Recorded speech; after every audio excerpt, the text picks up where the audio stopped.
Sans doute, l'arme de la critique ne peut-elle remplacer la critique des armes. La puissance matérielle ne peut être abattue que par la puissance matérielle, mais la théorie aussi, dès qu'elle s'empare des masses, devient une puissance matérielle.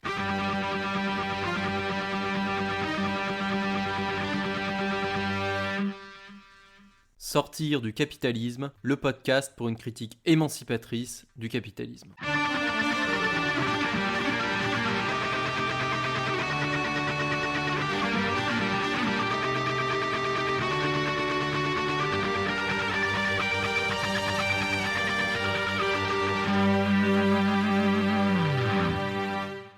Et donc nous sommes dans une nouvelle émission de Sortir du capitalisme consacrée aujourd'hui à une critique matérialiste de l'ouvrage fondateur des Lumières, La critique de la raison pure d'Emmanuel Kant, paru en Allemagne en 1781. Et pour parler de cet ouvrage fondateur de la philosophie moderne et de la philosophie des Lumières, mais également de l'épistémologie, c'est-à-dire de la théorie de la connaissance, de ce champ de la réflexion intellectuelle qui s'occupe des conditions de possibilité du savoir, comment est-ce qu'on connaît, quel savoir est légitime, jusqu'où de la réalité peut-on connaître.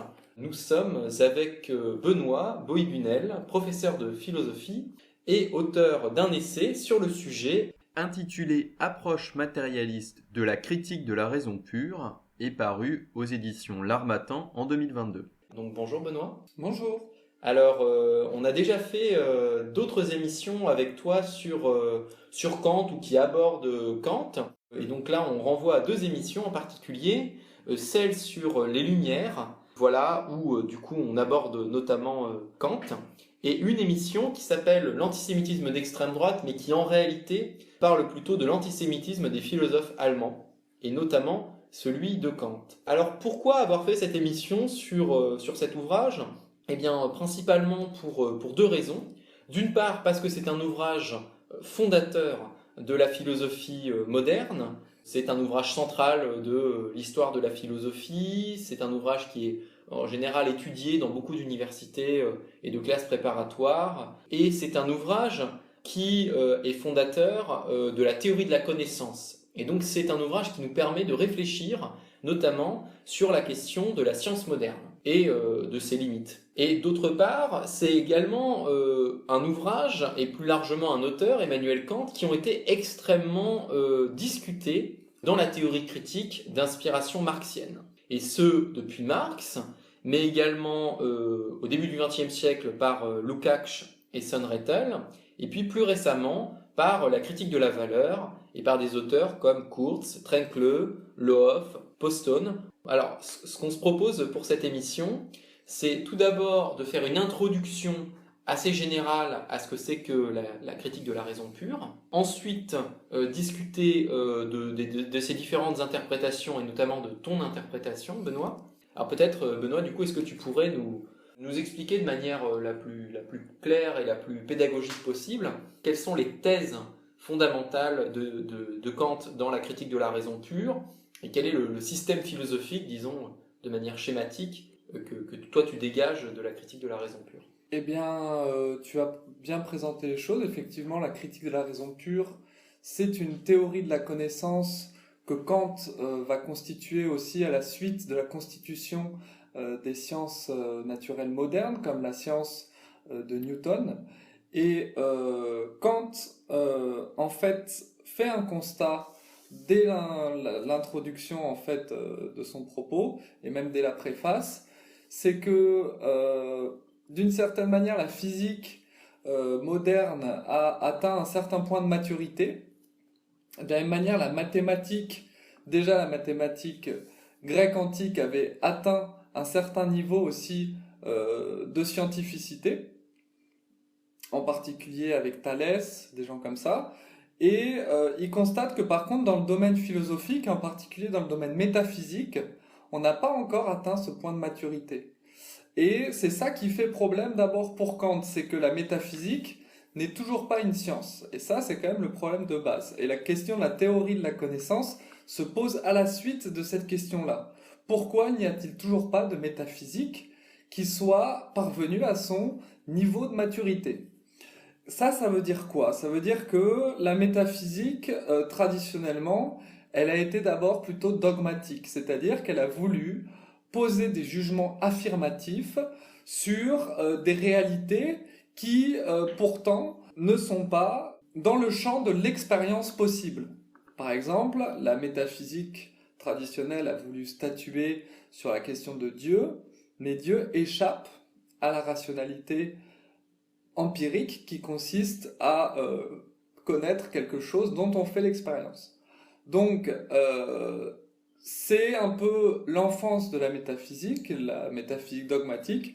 Elle n'est pas scientifique au sens où elle veut statuer sur des choses qui dépassent le champ de l'expérience possible. Ensuite, il y a eu une autre époque de la métaphysique, dit Kant, qui était une forme d'indifférentisme, c'est-à-dire, face à toutes ces querelles métaphysiques, on préfère ne même plus poser de questions métaphysiques au sens strict. Et avant l'indifférentisme, il y a eu aussi le moment sceptique. Le moment sceptique, c'est le fait de douter de la possibilité de connaître face aux insuffisances de la métaphysique dogmatique. Donc ces trois moments successifs, dogmatisme, scepticisme, indifférentisme, sont un peu l'histoire de la métaphysique telle qu'elle n'est toujours pas parvenue à son point de maturité. Et Kant dit, moi je vais essayer d'installer une métaphysique mature qui soit conforme aux impératifs scientifiques, et c'est la méthode critique qui va me permettre de le faire. La critique, en fait, elle est d'abord négative, elle se contente de délimiter ce qu'il est possible de connaître et ce qu'il n'est pas possible de connaître. Et cette limite qu'on va poser à la connaissance, c'est l'acte par lequel la métaphysique entre dans son niveau de maturité. Et en fait, le projet de la critique de la raison pure, ça va être de déterminer les différentes facultés de connaître et de limiter ces facultés de connaître de telle sorte que on parvienne à une philosophie qui atteigne son point de maturité.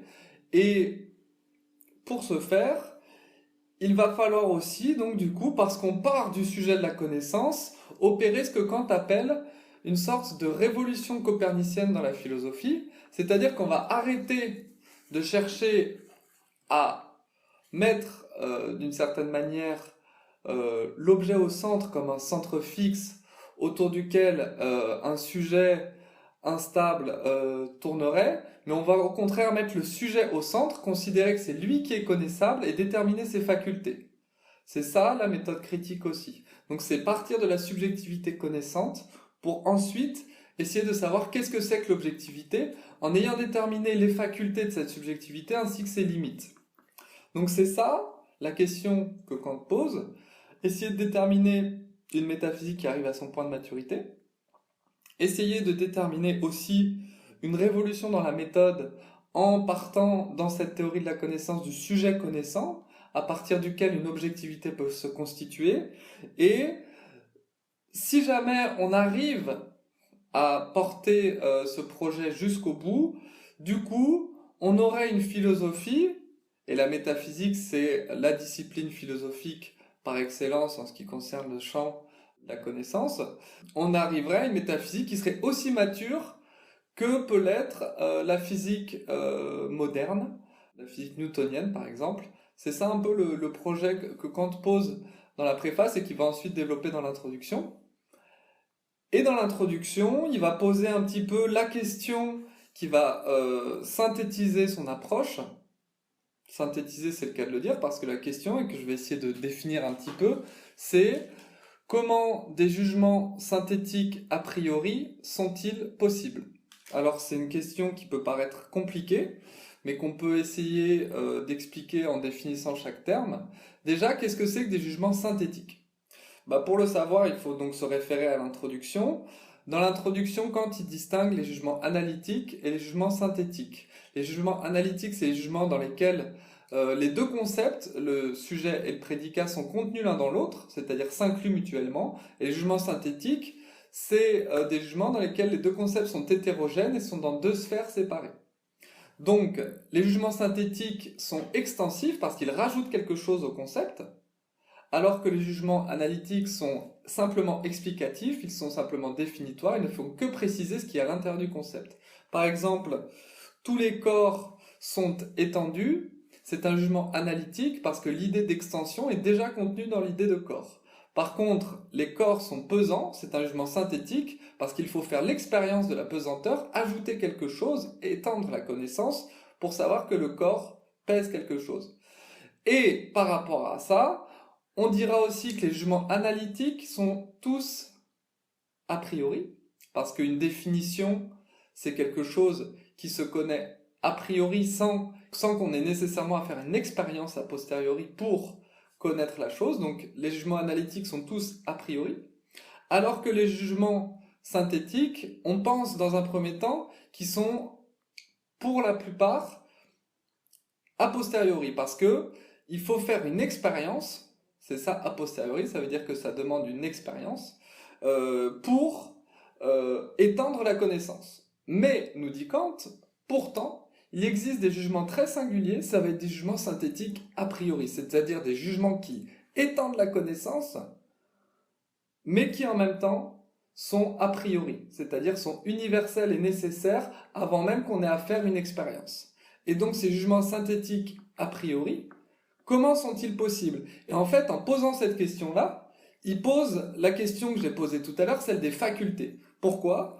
Parce que les jugements synthétiques a priori sont possibles si nous disposons nous-mêmes de certaines facultés, qu'il appelle des facultés transcendantales, c'est des facultés a priori, des facultés universelles et nécessaires, qui déterminent a priori notre manière d'appréhender le monde.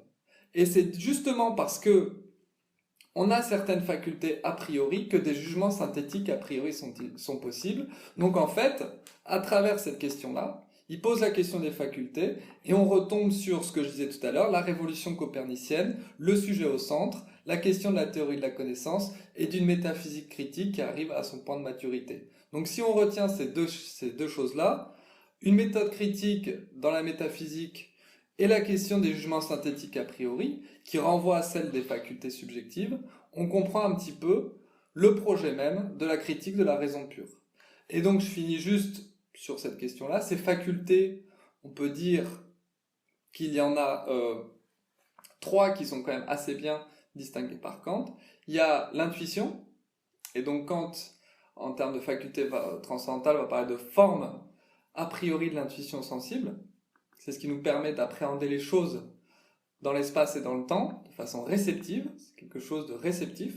Il y a l'entendement, ça c'est quelque chose de spontané, d'actif, c'est ce qui va en fait structurer à travers certains concepts et certaines catégories et certains principes le divers de l'intuition sensible. Et à un niveau de synthèse encore supérieur, ce qui va synthétiser les catégories de l'entendement, ça va être les idées de la raison, donc c'est la troisième faculté, la raison, et ces idées c'est moi, le monde et Dieu. C'est trois niveaux de synthèse supérieurs. Donc on a l'intuition, l'entendement et la raison.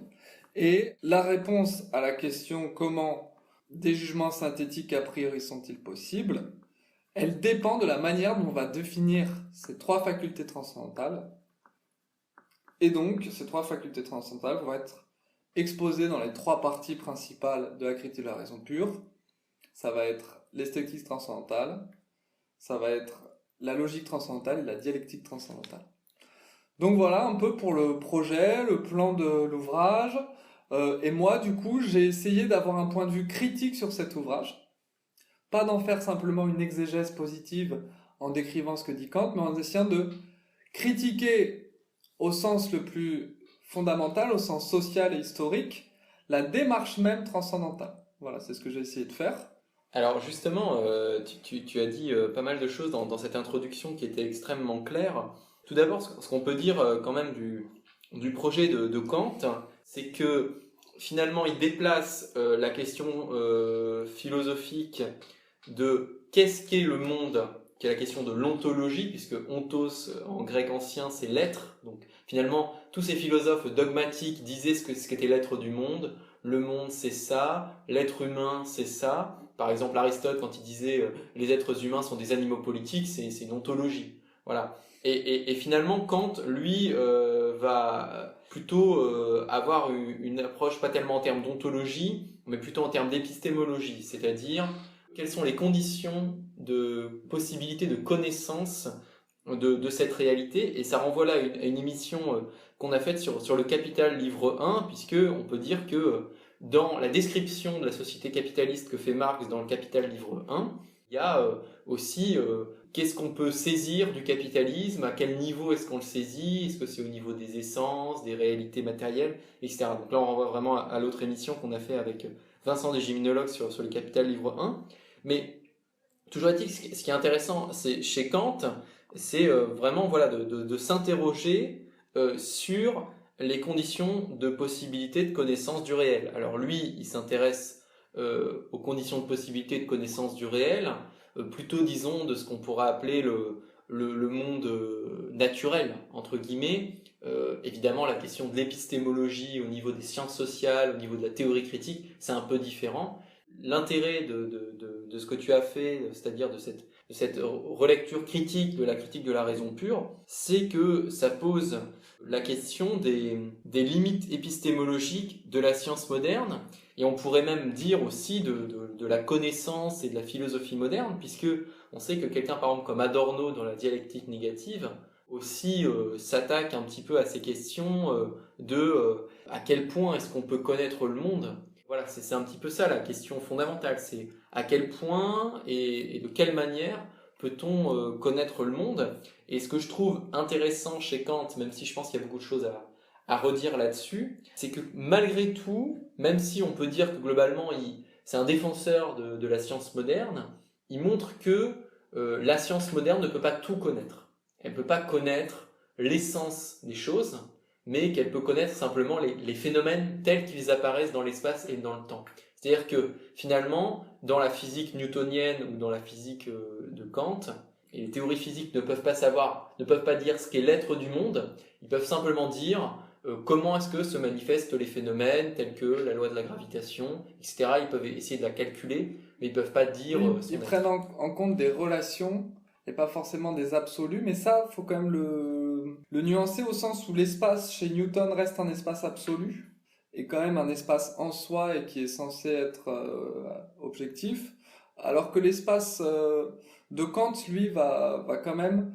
avoir une connotation beaucoup plus subjective que chez Newton. Donc Kant ne se contente pas de reproduire ce que fait Newton. Newton fait encore de la métaphysique dogmatique quand il parle de l'espace. Donc Kant, il va aussi essayer de corriger ça parfois.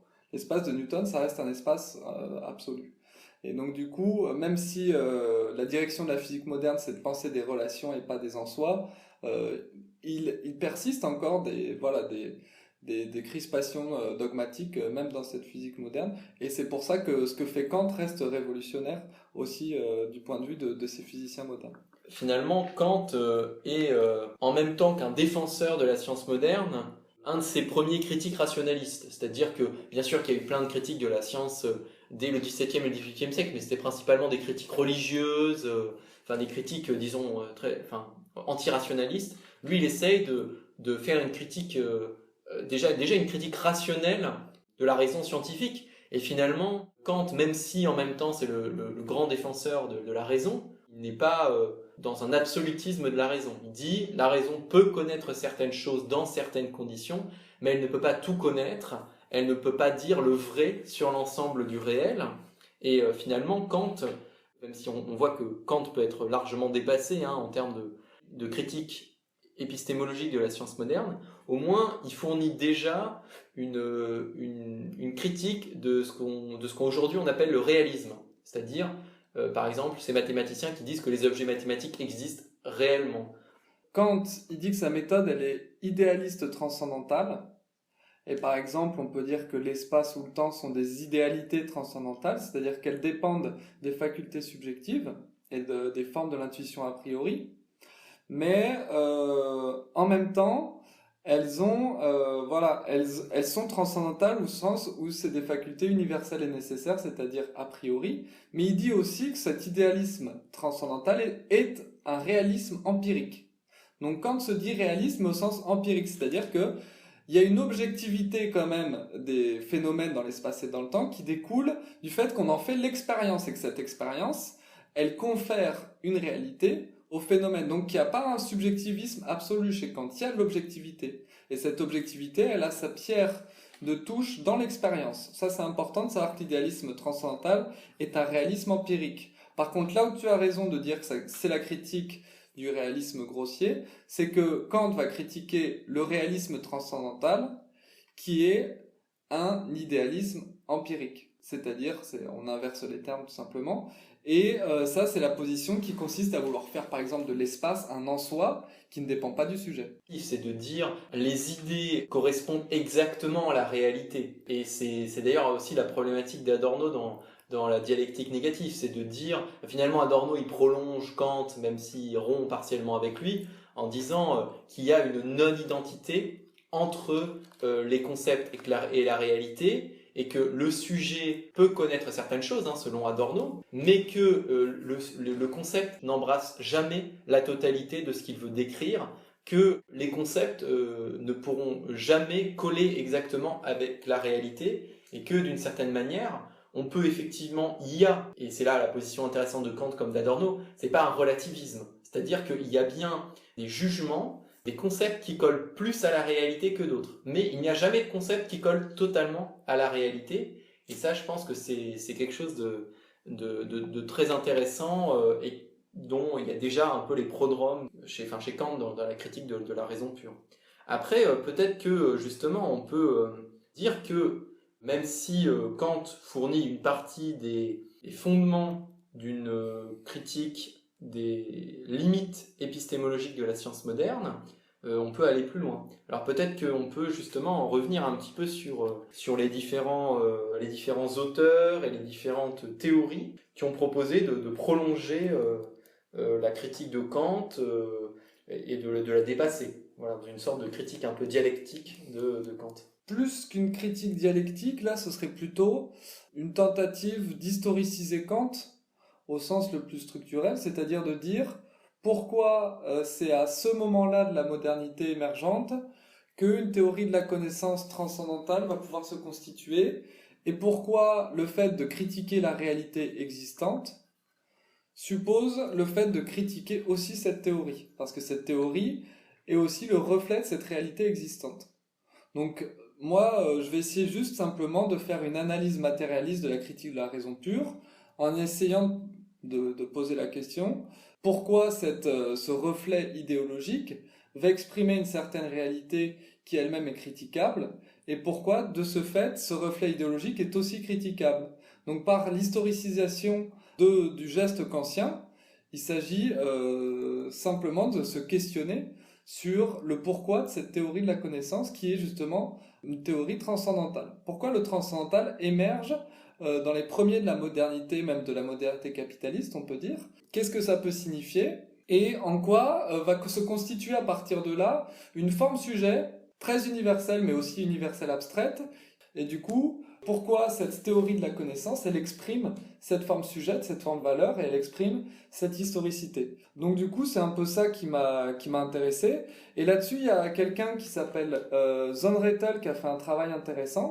C'est quelqu'un qui était proche de la première école de Francfort, qui a été proche d'Adorno, qui a ensuite un peu été rejeté, mais qui avait un peu une idée fixe.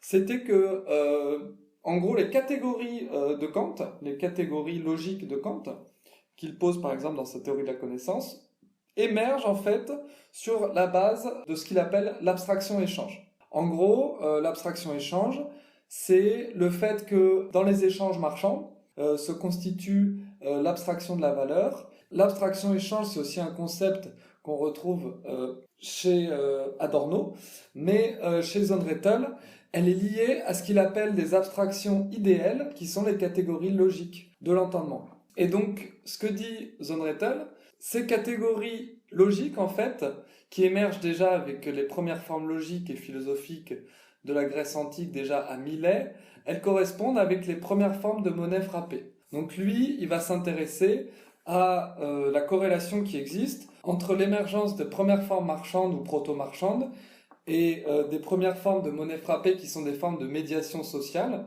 et l'émergence des premières formes théoriques, logiques, philosophiques, etc. Si on transpose ça maintenant à la question moderne, on se retrouve à considérer que les catégories du coup que va penser Kant au niveau logique pour penser le réel vont avoir pour corrélat la structure marchande moderne émergente.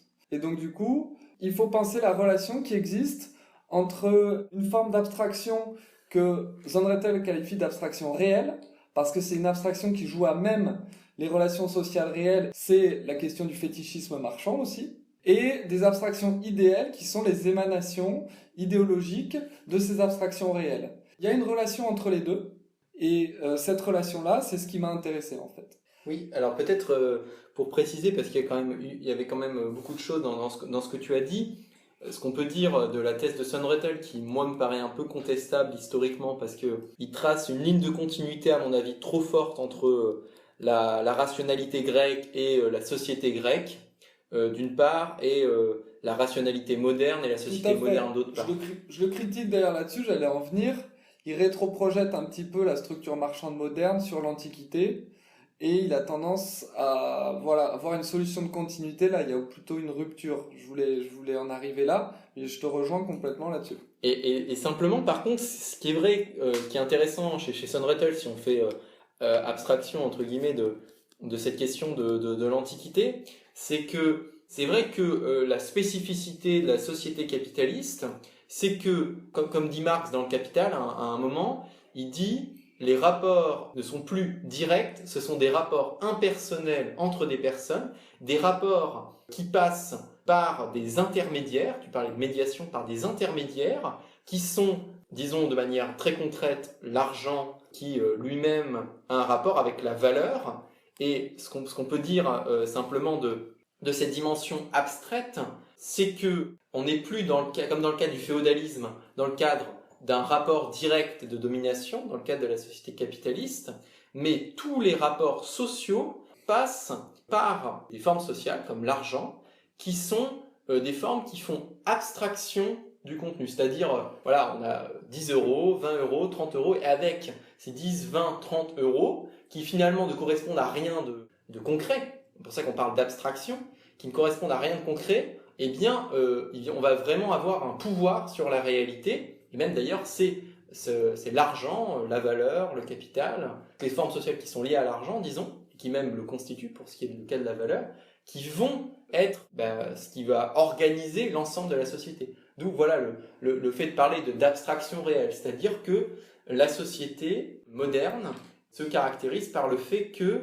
les individus sont dominés par des formes sociales dont le contenu est abstrait, c'est-à-dire qu'ils sont des purs chiffres, mais ces chiffres sont ce qui est au cœur des rapports sociaux et ce qui est dominant dans la société. Et ce que déjà Marx avait montré effectivement avec la théorie du fétichisme de la marchandise dont on a déjà parlé dans d'autres émissions, mais très rapidement, pour rappeler ce concept de fétichisme, c'est l'idée que dans notre société, ce qui a été constitué par les êtres humains dans leurs rapports sociaux, c'est-à-dire tous ces intermédiaires, l'argent, le capital, la marchandise, etc., eh bien, va leur apparaître comme quelque chose d'extérieur sur lesquels ils n'ont pas de prise et qui les domine. Ça, c'est presque la dimension subjective du fétichisme. Et puis, il y a une dimension objective du fétichisme, comme l'a montré la critique de la valeur, c'est-à-dire que réellement, tant qu'il n'y a pas de remise en cause globale de ces intermédiaires comme l'argent, la marchandise, la valeur, eh bien, ces intermédiaires nous dominent réellement et ce qui fait que personne finalement ne maîtrise vraiment complètement la dynamique du capitalisme, ses crises, ses guerres, etc. Voilà, et juste ce qu'il faut retenir dans ce que je voulais dire, c'est que si on met de côté la rétroprojection de Zonnrettel sur l'Antiquité, effectivement, qui est problématique, il reste tout de même cette idée intéressante que l'abstraction réelle marchande moderne est corrélée à des abstractions idéales, à des abstractions logiques et théoriques, et que cette corrélation, elle reste à penser. Et que donc du coup, les facultés pures transcendantales de Kant sont des expressions idéologiques, de cette abstraction réelle, et c'est la question que je me suis posée, en mettant de côté la question, effectivement, de la société antique grecque qui m'a pas du tout intéressé, et même que je critique dans l'essai, parce que je trouvais que c'était une façon presque d'imaginer un capitalisme éternel qui n'est pas du tout, je pense, pertinent. En fait, il faut essayer de spécifier un maximum le principe de domination impersonnelle moderne pour le comprendre. Ça, c'est mon point de vue épistémologique, et c'est aussi celui de la critique de la valeur. Mais il reste cette idée intéressante. Et donc, du coup, qu'est-ce que cette abstraction idéale qu'est la critique de la raison pure? En quoi est-elle l'expression de cette abstraction réelle? C'est ce qui m'a intéressé. Une autre chose que j'ai dû un petit peu modifier par rapport à Zonnrettel, c'est une forme de circulationnisme de Zonnrettel qui s'intéresse essentiellement à la sphère de l'échange des marchandises, la circulation des marchandises dans l'échange, et pas trop à la catégorie de la production. Et moi, je me suis beaucoup intéressé à la catégorie de la production aussi, et la production, elle est aussi liée à cette abstraction. La question de la production, elle permet aussi d'imaginer le fait que les facultés pures dont parle Kant, donc intuition, entendement, raison, peuvent être un petit peu des formes de résultats historiques de processus de production déterminés qui auraient été abstractifiés, figés dans le marbre pour l'éternité, en tant que résultats qui ne sont plus pensés comme résultats, mais comme données statiques. Et donc du coup, c'est comme si on avait un devenir processuel déterminé, dont on ne retenait que le résultat, en oblitérant complètement ce devenir comme devenir, et en conservant ce résultat comme s'il était une faculté universelle, nécessaire et presque éternelle, qui était propre à l'humain en tant qu'humain. En réalité, ce résultat-là, c'est un résultat qu'on s'approprie, qui peut même découler d'une forme d'expropriation, parce que c'est la forme sujet bourgeoise qui va s'approprier ce résultat, qui peut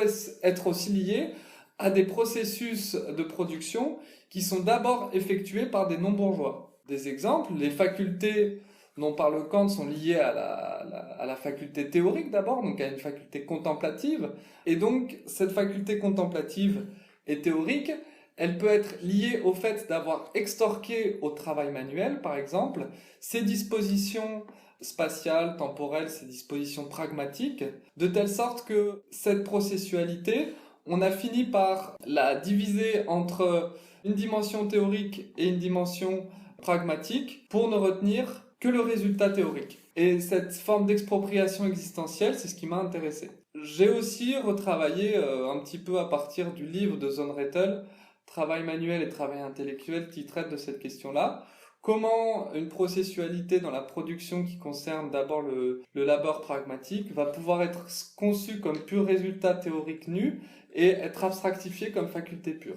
Et c'est ça en fait le mouvement de la philosophie transcendantale. Zonnrettel, du coup, dans Travail intellectuel et travail manuel, il pourrait envisager plus la question de la production, mais paradoxalement, il en reste encore beaucoup à la circulation et il traite moins cette question de la production, donc c'est ce que j'ai essayé d'approfondir.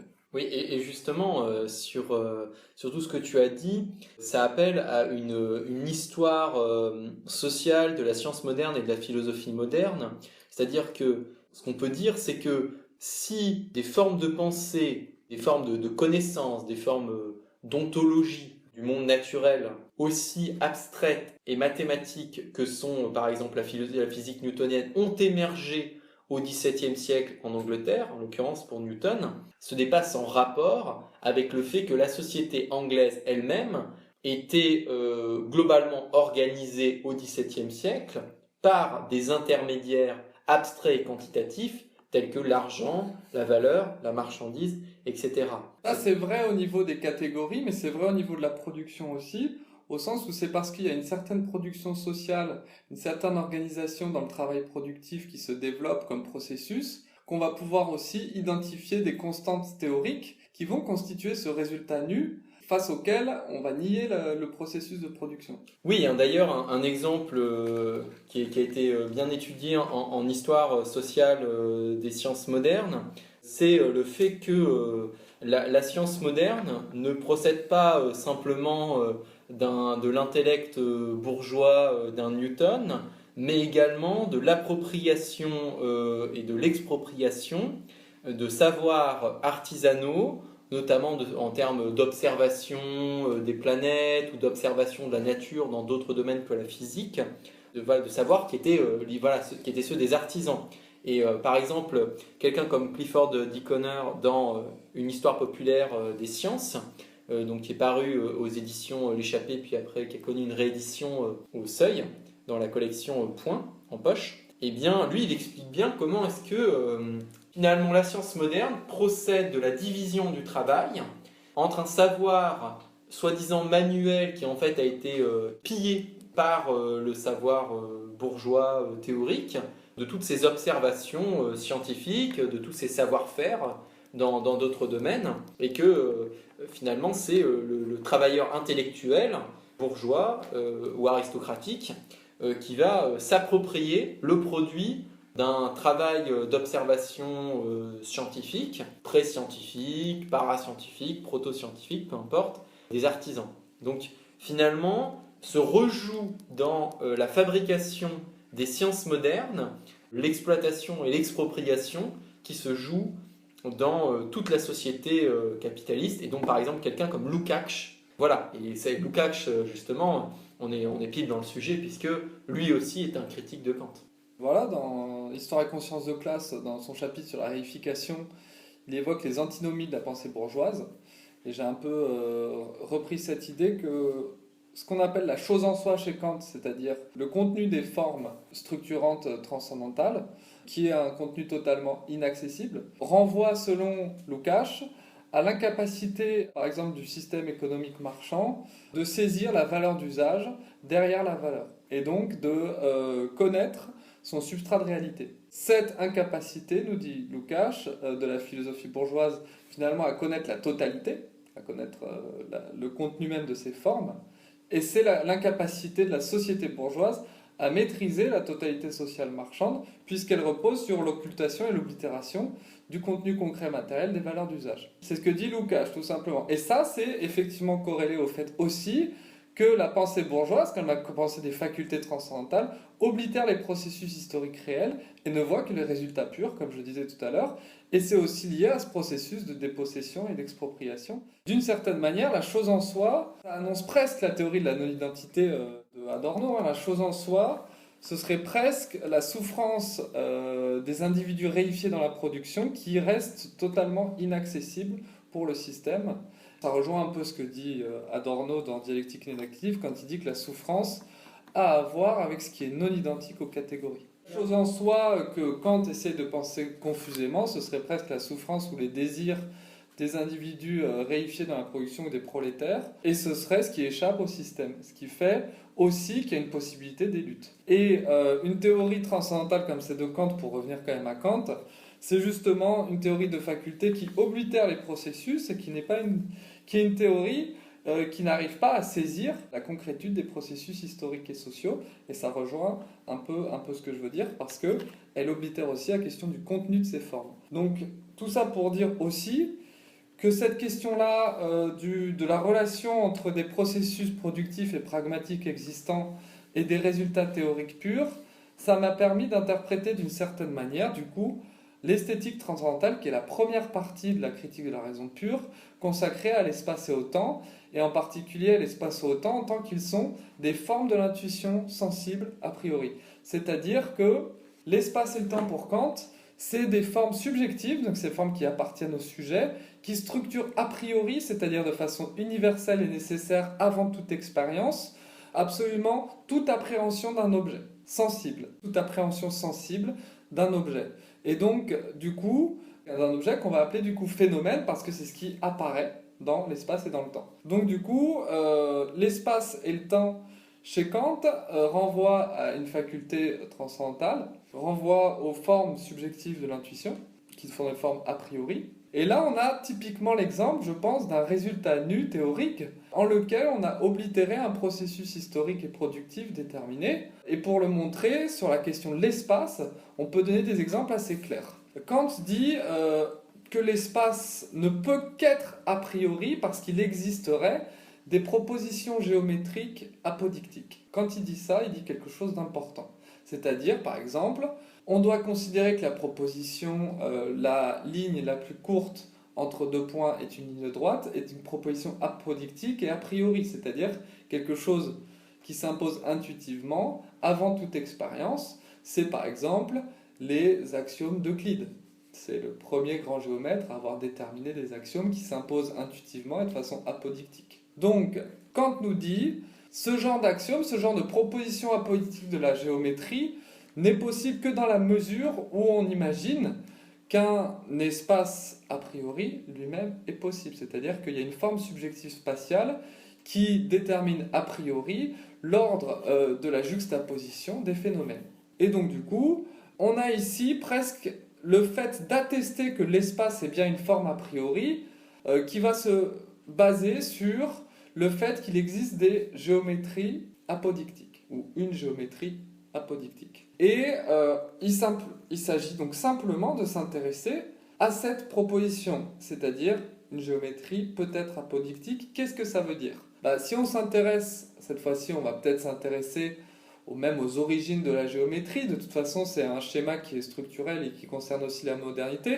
Mais on peut voir que les premières formes géométriques, les premières formes de théorisation géométrique, elles ont pu aussi coexister avec des pratiques manuelles, comme l'arpentage. Et que du coup, le fait d'isoler certaines catégories théoriques pures, de les spatialiser sur une feuille de papier, par exemple, séparément de la pratique manuelle, ça relevait déjà d'une forme de dépossession du travail manuel. Et c'est là qu'on voit très concrètement que le travail théorique peut déposséder le travail manuel. Ça n'existe que dans une division sociale du travail qui sépare la tête et les bras, qui relève aussi de l'abstraction échange.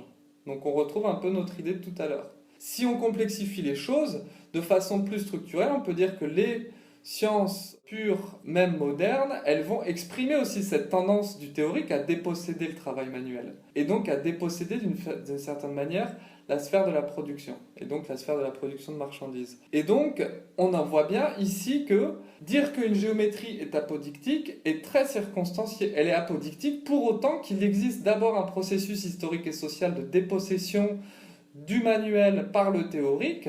Et donc c'est ça le processus qu'on n'a pas vu. Quand on dit la géométrie est apodictique, on n'a pas vu que derrière il y avait un processus historique de dépossession du manuel par le théorique et que du coup en fait c'était pas quelque chose d'absolument apodictique mais qui suppose des conditions sociales. C'est si jamais il y a ce processus de dépossession qui est aussi lié à la sphère marchande, alors oui, une géométrie dite apodictique au niveau purement théorique se constitue. Mais ça suppose une condition, donc c'est ce qui est conditionnel n'est plus complètement apodictique. On en revient donc à l'espace. L'espace, si pour être vraiment a priori, s'appuie sur le fait que la géométrie est apodictique, alors au moment où la géométrie ne semble plus apodictique mais découler de certains processus historiques et sociaux, l'espace lui-même sera aussi un espace qui a été consolidé socialement et qui découle d'une processualité historique. Et donc on se retrouve à avoir un espace en fait qui est a posteriori au niveau historique. Et moi c'est ça la critique que j'adresse à Kant.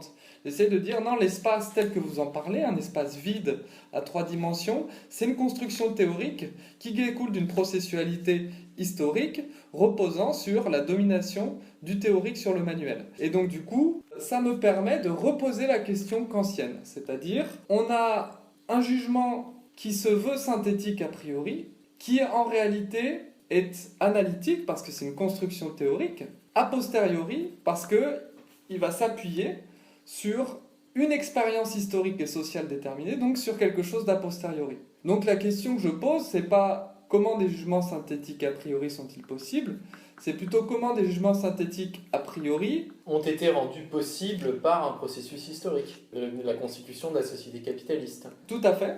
Et aussi comment des jugements analytiques a posteriori se font en fait passer de ce fait pour des jugements synthétiques a priori. C'est-à-dire, ce sont des jugements analytiques au sens où on reste dans une sphère théorique close sur elle-même, et c'est pas quelque chose d'extensif, c'est une sphère théorique pure close sur elle-même, qui fonctionne toujours à partir de principes d'identité, et c'est des jugements a posteriori, parce qu'en fait, ils découlent de cette expropriation sociale dont j'ai parlé. Donc du coup, c'est des jugements très singuliers. Normalement, j'ai dit que les jugements analytiques ne pouvaient pas être a posteriori, mais en réalité, ils le sont, ici de façon très spécifique, et la posteriori va désigner une expérience historique et sociale, et pas l'expérience individuelle. Et c'est ça, en fait, la modification que j'apporte, et même que la question que je pose à Kant, c'est ça, en fait, le fond en fait de la critique sociale que je propose. Et donc du coup, sur le temps, je vais faire un petit peu la même démarche en montrant que le temps c'est aussi une construction historique et sociale, mais que cette fois-ci ça va reposer sur le souci de calculer les temps de travail et de calculer les temps de productif en vue de la valorisation des marchandises. Et donc du coup, on va spatialiser le temps avec Kant. Il dit que le temps peut être saisi comme une intuition dans l'espace, comme une ligne droite. Et on va spatialiser le temps pour ensuite le diviser éventuellement et le quantifier. Et ce processus d'abstraction du temps, c'est aussi une construction historique et sociale qui découle du souci productif de mesurer les temps de travail en vue de la valorisation marchande. Et là, on a encore une relation entre une processualité historique qui est oblitérée et un résultat théorique qui repose aussi sur l'expropriation et la dépossession. Et c'est ça le travail un peu que je propose concernant l'esthétique transcendantale. Oui, d'une certaine manière, en fait, ce qu'on pourrait dire, c'est que la pensée de Kant est d'une certaine manière en relation avec des processus historiques, donc en l'occurrence la constitution de la société bourgeoise, et que en même temps, cette pensée bourgeoise, qui est le résultat d'un processus historique, naturalise ses propres conditions de possibilité et les fait passer pour universelles et anhistoriques. Et c'est vrai que dans la critique des thèses de Kant, dans la critique de la raison pure, il y a une critique du sujet de connaissance universel bourgeois qui, comme tu l'as bien dit, est un sujet qui en réalité ne s'incarne que dans des sujets bourgeois, souvent masculins et blancs. Ça, c'est par exemple une critique que fait Kurtz dans Raison sanglante. Et que le savoir de ces sujets très particuliers, finalement, loin d'être universels, sont eux-mêmes à la fois le résultat de l'expropriation des savoirs produits par d'autres qu'eux, d'une part, et d'autre part, sont permis par une société qui, effectivement, repose sur un temps abstrait et un espace abstrait. Donc tu as beaucoup parlé de l'espace. Sur le temps abstrait, c'est la société moderne et la première société qui base son organisation sociale non pas sur une temporalité concrète, c'est-à-dire les activités se font en tant de temps parce qu'elles ont besoin de tant de temps pour se faire, mais sur une temporalité abstraite, c'est durant 8 heures par jour, il faut produire ça à tel rythme de production. Et donc finalement, toute la société moderne est organisée par des unités abstraites que sont les heures, les minutes, les secondes. Et évidemment, si Kant arrive à considérer que le temps abstrait est une faculté universelle et a priori, c'est précisément parce qu'il vit déjà dans une société qui est organisée partiellement à son époque puis totalement à la nôtre par le temps abstrait. Et on pourrait dire la même chose sur la question de l'espace abstrait, même si là ça renvoie à des questions qu'on pourrait retravailler avec la géographie critique. Mais voilà, et puis après, ce qu'on pourrait même dire, c'est que, et ça tu l'as largement indiqué, c'est que la division même entre manuel et théorique, entre travail intellectuel et travail manuel, est elle-même le résultat d'un processus historique qui ne va pas de soi. Puisque au début, disons dans les sociétés pré-capitalistes, tous les processus manuels, et même aujourd'hui encore, incorporent des notions théoriques. La charpente, on ne peut pas dire que c'est purement manuel, il y a également des notions théoriques. Et simplement ce qui se passe dans les sociétés de classe de manière générale, et dans la société capitaliste en particulier,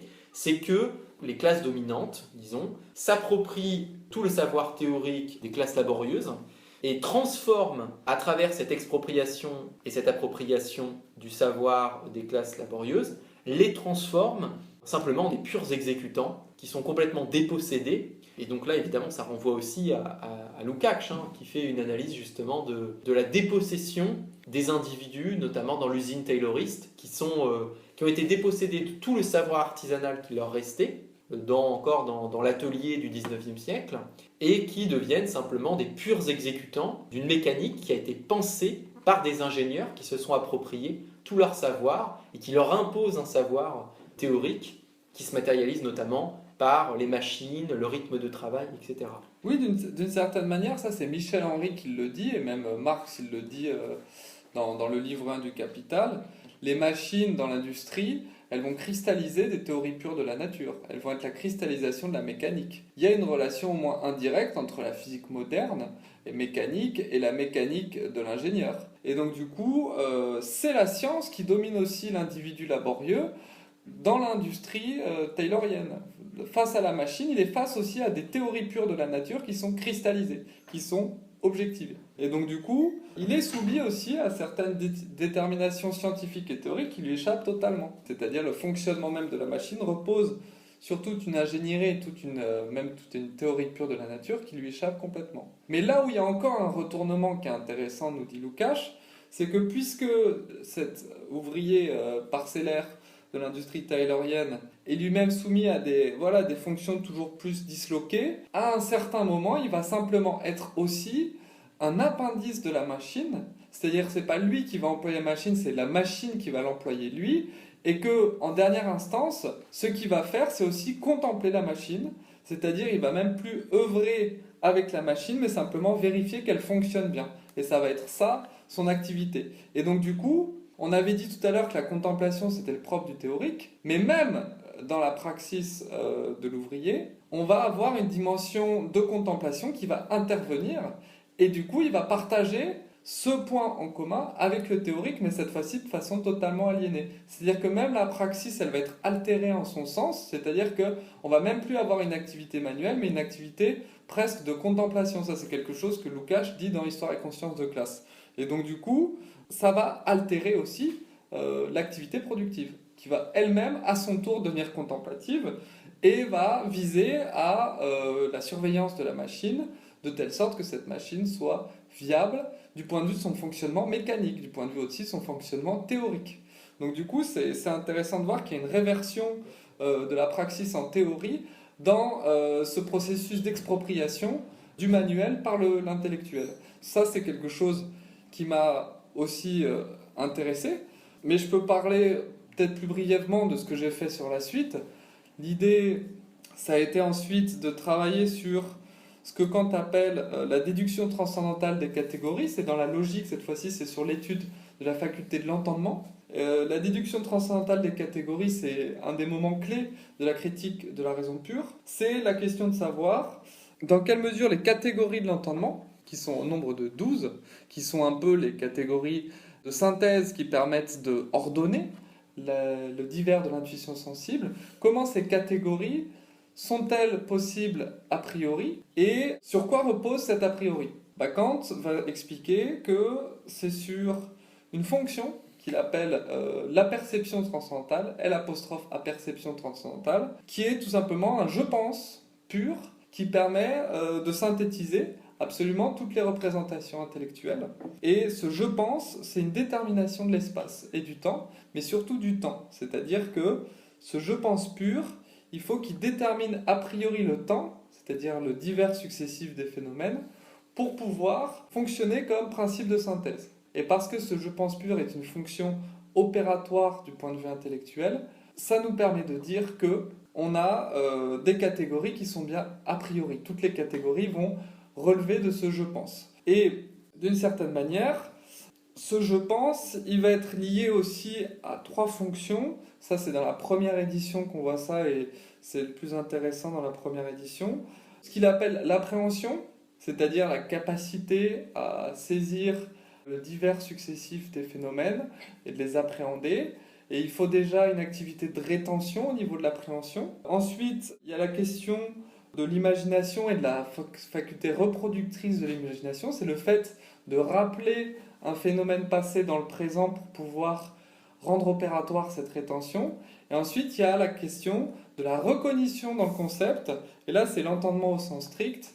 La recognition dans le concept, c'est la faculté du je pense qui consiste à synthétiser les représentations et donc également au moyen des catégories. D'un point de vue matérialiste et social, je me suis posé la question pourquoi on a l'impression, du point de vue kantien, du point de vue bourgeois kantien, que ces facultés sont pures et a priori.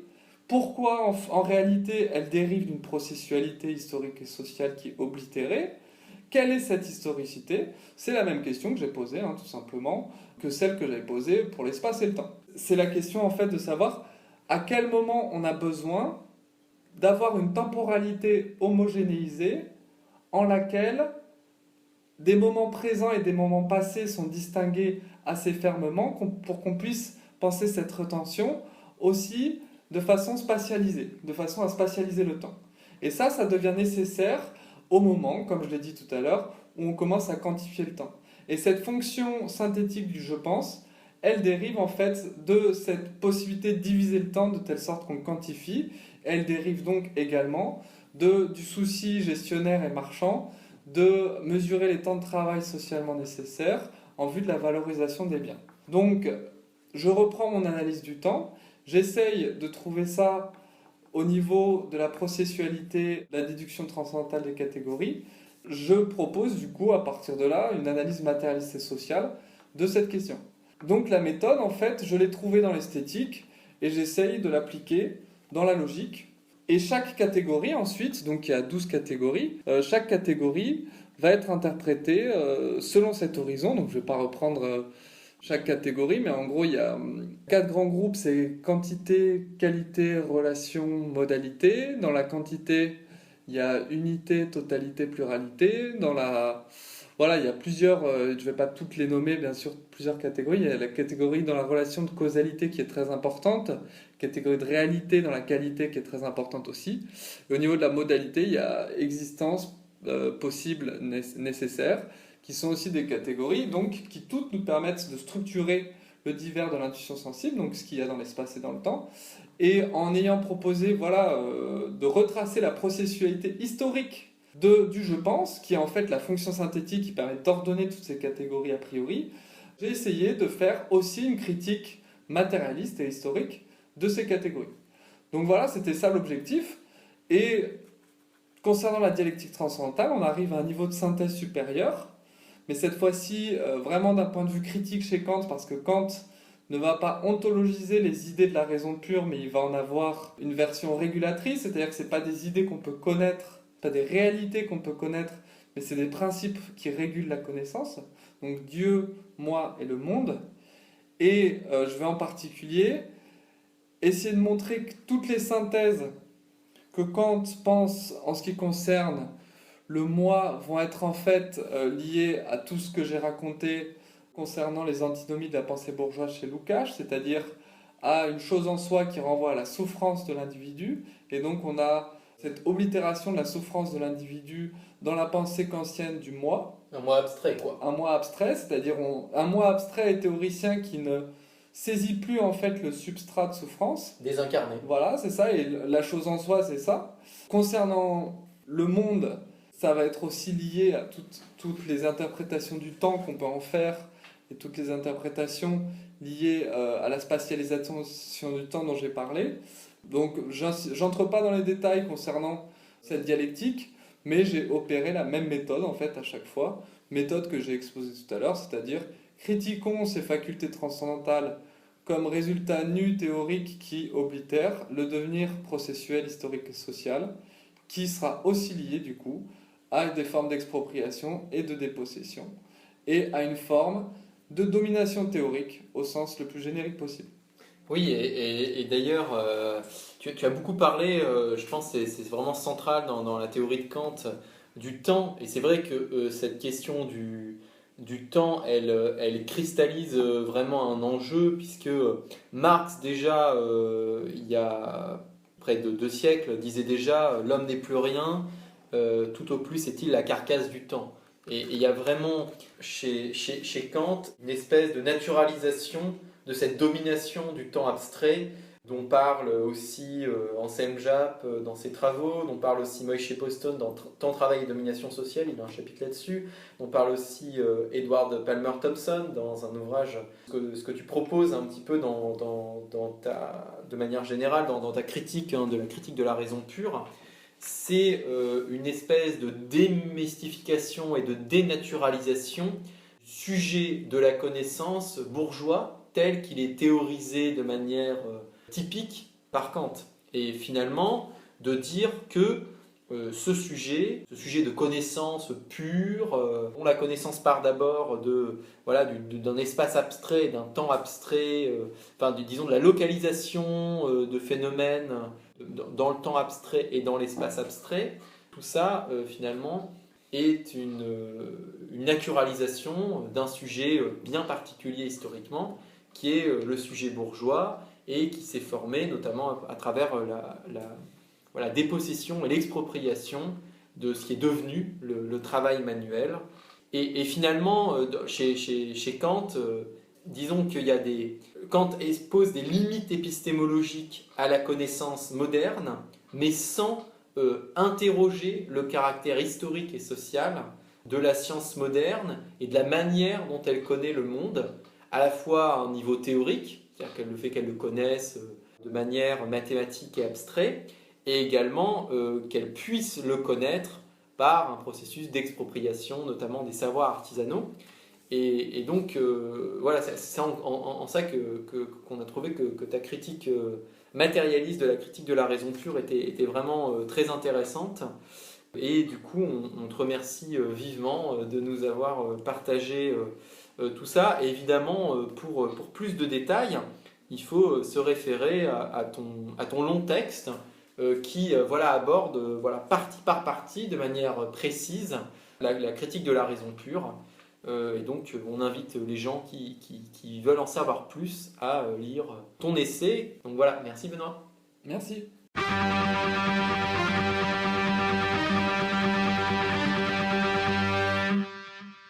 Sans doute, l'arme de la critique ne peut-elle remplacer la critique des armes. La puissance matérielle ne peut être abattue que par la puissance matérielle, mais la théorie aussi, dès qu'elle s'empare des masses, devient une puissance matérielle.